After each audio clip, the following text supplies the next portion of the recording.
Hey everyone, favorite topic of mine today on the future of social media analytics, publishing, community engagement, and more with a true thought leader, innovator in the field from Agora Pulse. Emmerich, how are you? I'm great, Evan. Thank you for the introduction. Thank you for having me. Well, thanks for being here. Social media fanatic, so I've been tweeting and posting and otherwise for, gosh, probably 20 years now. So really intrigued by this conversation. Before that, maybe introduce yourself and what's the mission at Agora Pulse? Absolutely. So my name is Emmerich. I'm the co-founder and CEO of Agora Pulse, and the mission that we co-founded this in 2011. So it's been around for quite a while. And our mission is that we want to empower brands to win on social media and see the value of their work and actually be able to show the value of their work and prove the value of their work to their peers, their boss, or their customers. Brilliant. Sounds so simple. Of course, so much complexity behind that. So when you started out, what was the main problem or the main problem statement you were originally trying to solve, and how has that evolved over time? That's very funny that you ask, because first of all, we started with something we don't offer anymore, which was contests and promotions on Facebook, sweepstakes, photo contests, and any kind of Facebook app that people were running to gain more followers on their page, which they called fans at the time, and which was a fan page on Facebook. And our early vision, the thing we had in mind when we launched this, was the fact that our software was allowing brands to connect an email address with a Facebook person profile, and basically connecting the dots between who was following them on Facebook, who was engaging with their content on Facebook, and who was in their CRM through the email. And with the Facebook apps, we were able to connect the dots between the identity on Facebook and the identity in the CRM. That was basically showing the value of all that engagement on social media by showing them, oh, that person is actually a prospect, that person is actually a customer. And the baseline of our homepage in 2011, when we launched Agora Pulse, was your Facebook fans aren't worth anything if you don't know who they are. And the idea of value and proving value was already ingrained within our DNA, and it was already an obsession of ours. You may or may not know that what we promised in 2011 is impossible to do today, because Facebook has changed the role of the games. Now you have hashed ID, so you cannot connect the ID with an email when you do an app, because you have an app hashed ID, which is the ID you get from an app is specific to this app, so you can't know who that person is. But so things have changed, the technology has changed, the landscape has changed, but the obsession is still the same. I love that. And I'm sort of my own social media manager. I have about 700,000 followers across all the platforms. If you can imagine, I really have no life. But, in the enterprise, how has the role of social media managers changed over the last few years? And how are you adapting, and how are you asked to help? Well, the role has changed in many different ways that are not necessarily better. And the first one you kind of touch, which is it's more and more overwhelming. And it's more and more overwhelming because there are more and more platforms. And obviously you can ignore TikTok in the early days. You can ignore LinkedIn. There are platforms you can ignore for some time, but they will catch you back, which is at some point you got to have something on TikTok, because now TikTok is leading the way of interest media and teenagers or even young adults. And so, like, Instagram, maybe you could have ignore Instagram 6 years ago. It's quite hard to ignore Instagram nowadays. So you get more and more, which means more formats, more type of content, more tactics. So it's really more. It's always more, which is a challenge and is overwhelming for sure in terms of what you need to create and where you need to be present. That's the first issue. The second issue is that the winning strategies are completely different in 2025 than they were in 2015, for example, or even 2019. What the winning strategy was back in the days, 5-6 years ago, was, okay, I need to build a following. And then once I have a following, well, you have to do amazing content before that. But once I have a following, and in order to build a following, I create content that's going to be appealing to them. So that once that following is there, they're going to start seeing my content, and then I grow the following, I grow the content production, and both at the same time. And all in all, my presence is ends up being meaningful and significant, and creating impact for the rest of the business. In 2025, the things that have completely changed and switched is that you don't need to build a following anymore. You need to connect an ideal customer profile that you're targeting that's very narrow and very specific to a content strategy that's super duper helpful for them. Like, you need to go very narrow and specific. I am targeting CEOs of companies of 500 and 500 to 5,000 employees in North America in the tech sector, and what I'm helping them solve is this through that kind of content. And that's the strategy you need to have. You need to be much more specific with who you're going after and what you're trying to solve for them and why this is going to be game changing for them. And you need to produce content that is built around this triangle at scale. And when I say at scale, it means a lot of it. And that's a real challenge. And when you see who is successful on social media in 2025, that's the strategy that they use. And you can really see that there is a massive volume of content. That content is massively interesting and appealing and value creating, and it's produced at scale. And that's the challenge of 2026 and forward. It's really what's gonna make or break success on social media for businesses, and it's really, really, really hard to scale. Amazing. And, AI is changing, reshaping everything Yeah. in our industry. Just anecdotally, me personally, it's increased, it's about a dozen different AI tools for creation, enhancement, reshaping content, increased engagement by about 1,000% in 30 days over the last 30 days with some of the new tools for me personally. So Yeah. I can only imagine the impact on businesses and brands. But how do you see AI reshaping the publishing side, the scheduling, the listening, the community management, all the things that Agora Pulse is known for? First of all, I'd be very interesting to get to hear from you one of those use cases that you've used with AI in the past 30 days that worked really well for you. I have plenty of my own. One is just Sora 2. Yeah. The newest, hottest social media network, and not for wacky videos of my cat and my dog playing the piano, which I do have, of course, but actually using it for B2B content and educational content and really telling interesting stories using the Sora 2 framework, both within the app as well as through ChatGPT and the API, and the ability to put a production studio in my back pocket. I mean, that's just been, the app has been out 3 weeks and it's been a game changer. Here you go. Do you use an avatar of you, or do you use something else? Oh, it's me. It's 100% me. And, it even fools my wife, kids, family. So it really is phenomenal. And again, if people think it's all about silly cats and TikTok, they're kind of missing a trick. But I interject. So we're I love back that. to I love your that. point of view. Basically, what you're describing here is the vision for Agora Pulse at the end of 2026. So what we see on the market is that successful brands, successful people, professionals like you, like me, CEOs like personal brands, and successful businesses are going to win at social media if they are able to create really great content at scale, even if they're not sure what kind of interesting stuff they can say. And we want to basically, if you want to build a business at scale, you have to provide this solution to a lot of people, not only the most interesting ones, which are a few, and not only the ones that have a lot of things to say, which also are a few.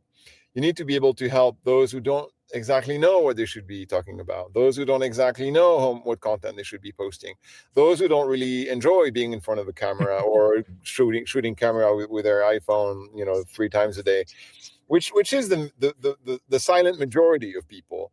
The creators, they're still the minority. I forgot what's the percentage of people who are creating content on social and the percentage of people who are just consuming content, but it's overwhelming. It's probably 1%, 99%, or even worse than that.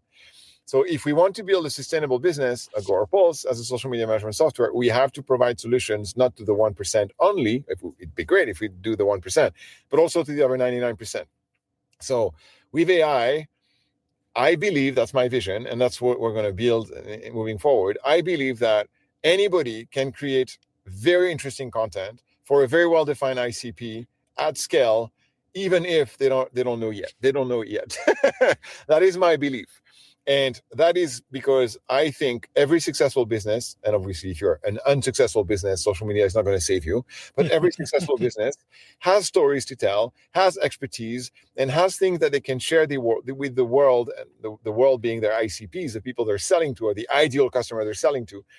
They have that to share with them. The problem is to surface it and format it in a way that it's consumable easily, seamlessly, at scale by their ideal audience.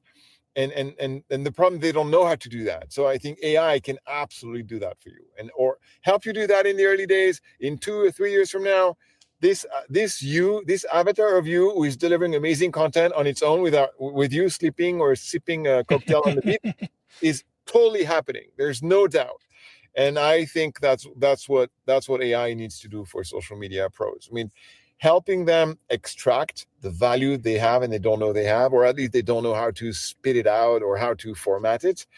Format it in so many different ways: text, images, carousels, videos, short, vertical, horizontal, long form YouTube, short form TikTok, whatever, and orchestrate that content distribution of already interesting ideas that were sourced and put in form with the help of AI. And then with the help of AI, you push it everywhere it should be pushed at scale, and you keep improving and reshaping. Funny enough, I do you know a guy named Alex Hormozy on YouTube? Have you ever heard of him? Sure.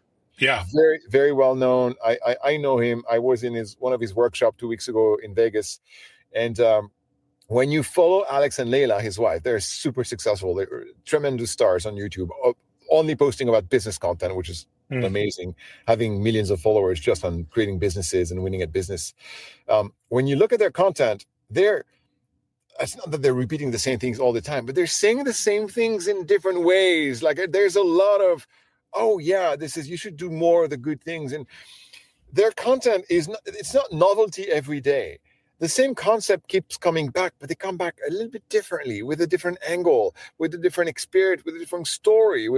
And that's what AI can help you do at scale. Meaning, we all limit ourselves. We create mental barriers. Well, I don't have that much to say. Well, you do have that much to say. It's just you're not seeing it in different enough ways.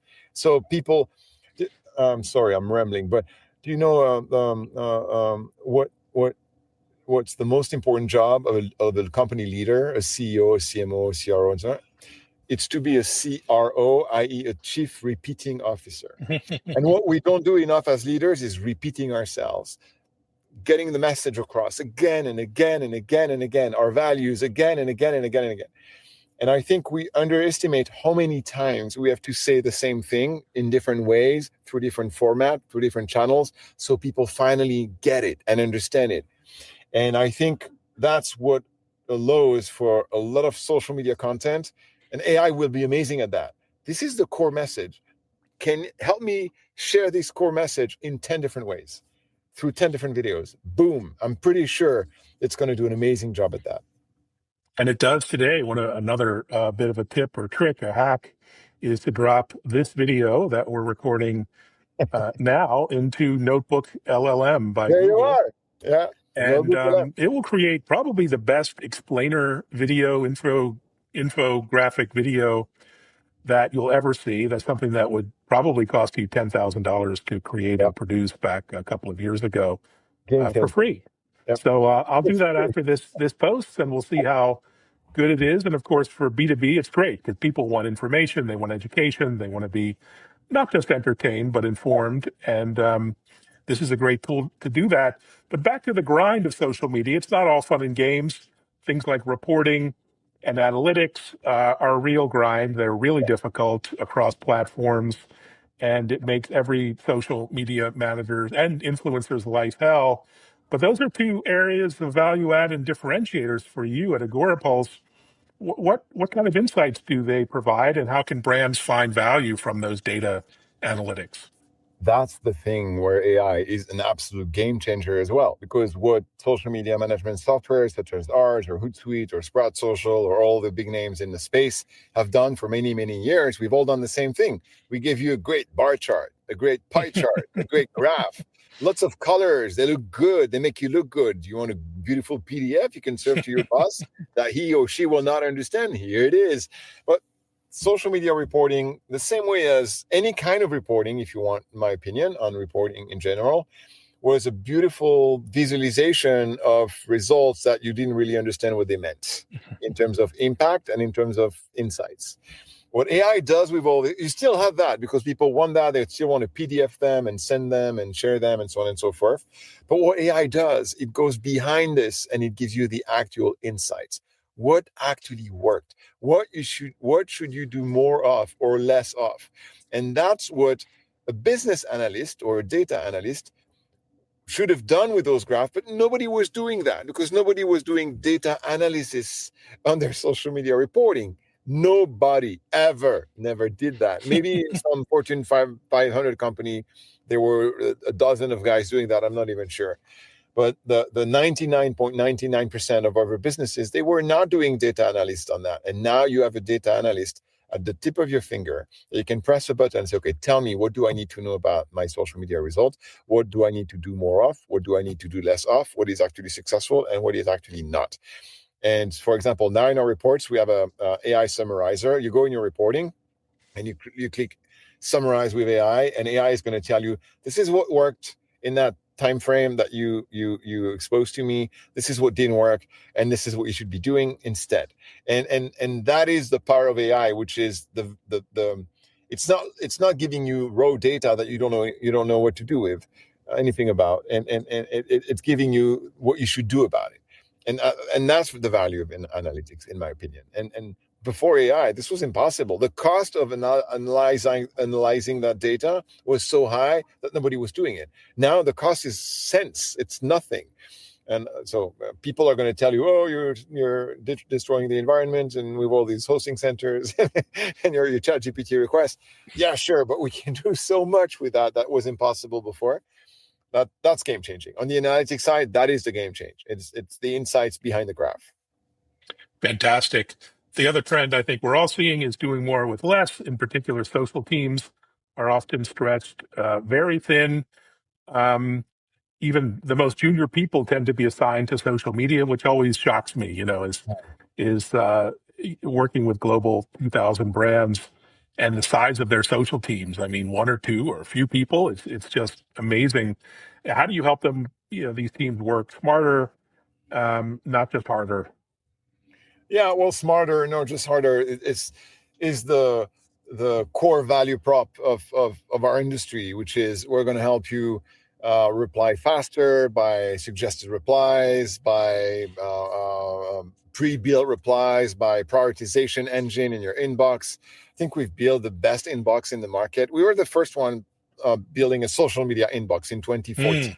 Believe it or not, in 2014, nobody was providing you with incoming social content in an inbox format. It was all a bunch of columns.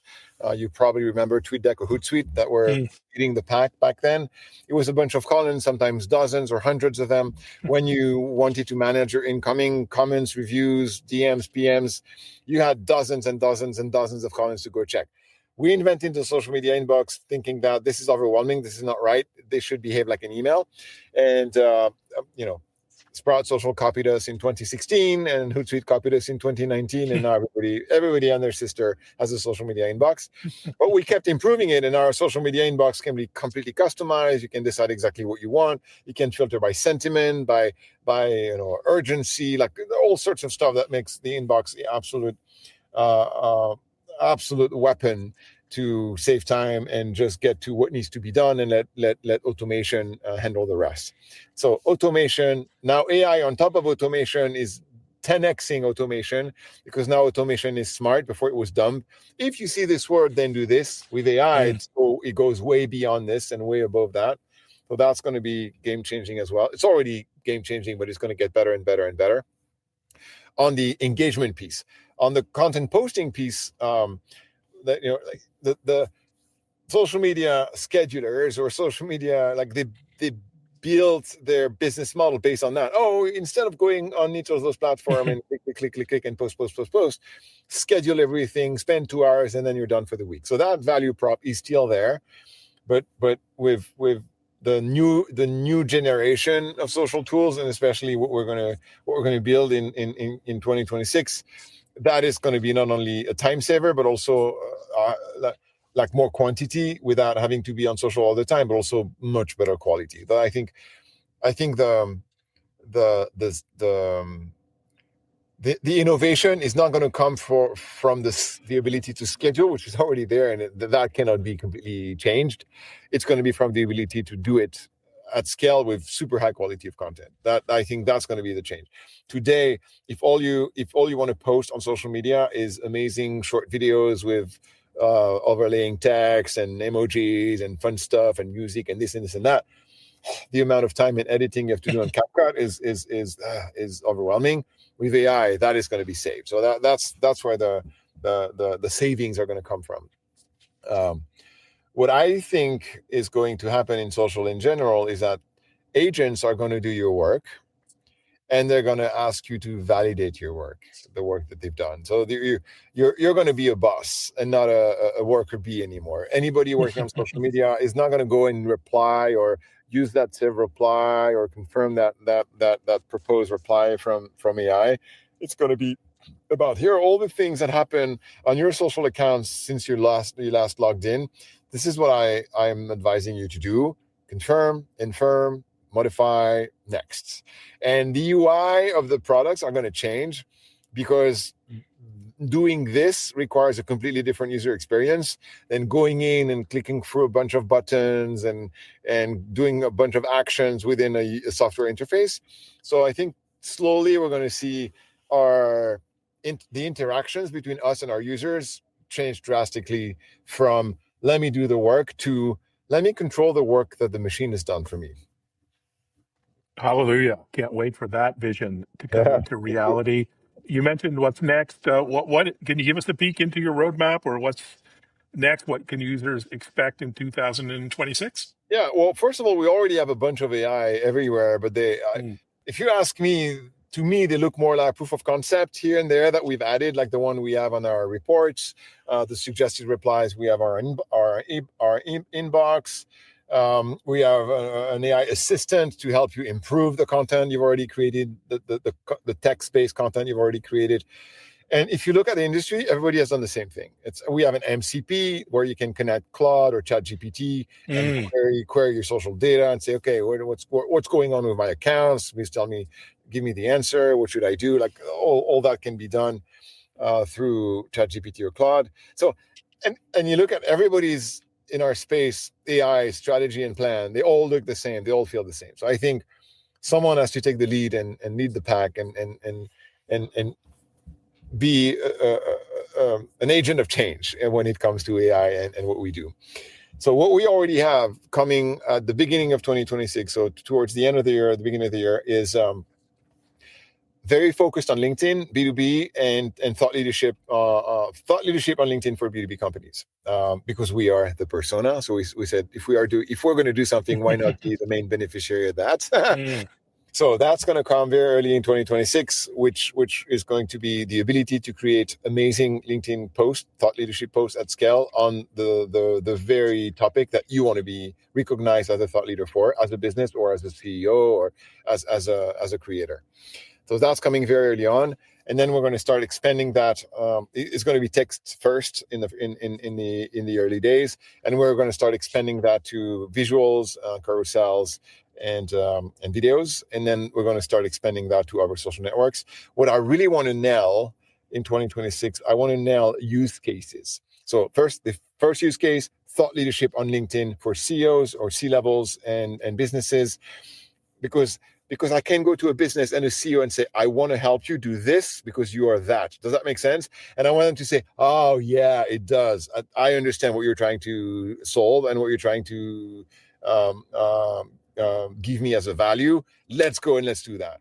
if I go to any CEO and I say, I want to have AI help you be better on social media, I'm probably going to have like, what does that mean? So I want the use cases to be very, very narrowly defined. The personas to for whom those use cases are designed to be also narrowly defined. So when we approach the persona with a use case, they're like, oh yeah, give me more. I want that. And so that's the approach we're going to have. Wow, fantastic. Well, so exciting. The most exciting time in our industry for sure. And congratulations on the amazing success so far. Onwards and upwards. Thank you so much, Evan. It's a lot And of work, thanks. but it's worth it. It is indeed. It sounds it. Can't wait to watch it unfold. And thanks everyone for listening, watching, sharing this episode. Be sure to check out our TV show now on Fox Business and Bloomberg TV at techimpact.tv. Thanks, Rick. Thanks, everyone.